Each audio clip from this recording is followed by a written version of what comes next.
গতকাল রাজশাহীর গোদাগাড়ী এলাকার পদ্মার পাড় থেকে 1 কেজি হিরোইন উদ্ধার করেছি। তো আমরা যাকে গ্রেপ্তার করেছি তাকে আমরা আগে থেকেই খুঁজছিলাম, বেশ আগে থেকে। সে একজন চিহ্নিত হিরোইন ব্যবসায়ী। ওখানে পদ্মার পাড়ে সীমান্ত এলাকা যেহেতু অতি সন্নিকটে, সীমান্তের ওই পার থেকে হিরোইন আসলে পদ্মার চর এলাকা পার করে সে গোদাগাড়িতে নিয়ে আসে। এরপর সে অন্যান্য খুচরা ব্যবসায়ীর কাছে হস্তান্তর করে থাকে।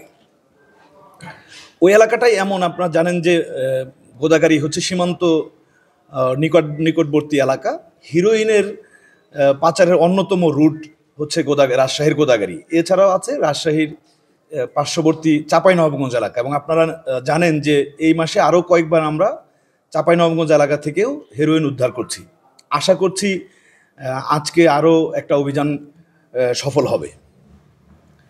এছাড়াও আমরা গত 22 নভেম্বর অর্থাৎ শনিবার দিন রাতে বাঘার পাশে যে পদ্মার চর এলাকা আছে ওখান থেকে একটি বিদেশি পিস্তল এবং 2টি দেশীয় অস্ত্র উদ্ধার করেছি। কিছুদিন আগে 9 নভেম্বরে যে একটা বড় অপারেশন হলো, অপারেশন ফার্স্ট লাইট, যেটা আমরা পুলিশের সাথে যৌথভাবে করেছিলাম, ওই এলাকা থেকে ওই অস্ত্রগুলো আমরা উদ্ধার করি। ওখানে যে কাকন বাহিনী ছিল তার সাথে তার যে প্রতিপক্ষ মমতাজ বাহিনী, সেই বাহিনীর হচ্ছে এই অস্ত্রগুলো।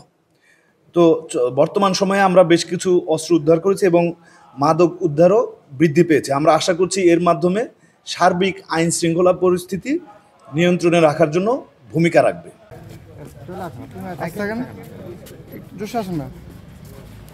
আর লং লং শট নি পাপ ফুল তো পালামি না দু আসেন না এই লং একটু দাঁড়ান, আপনারা দাঁড়ান একটু। আপনারা নিতে উপর আমি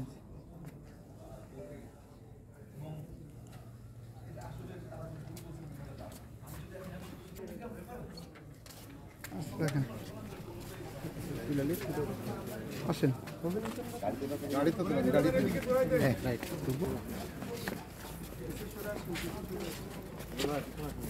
সাইডে সাইডে যাও, এই সাইডে যাও।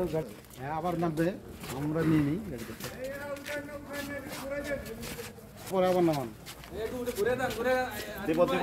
একটু নাম ছবি আনলাম। হ্যাঁ এবার নামেন, আবার নামেন। ঠিক আছে।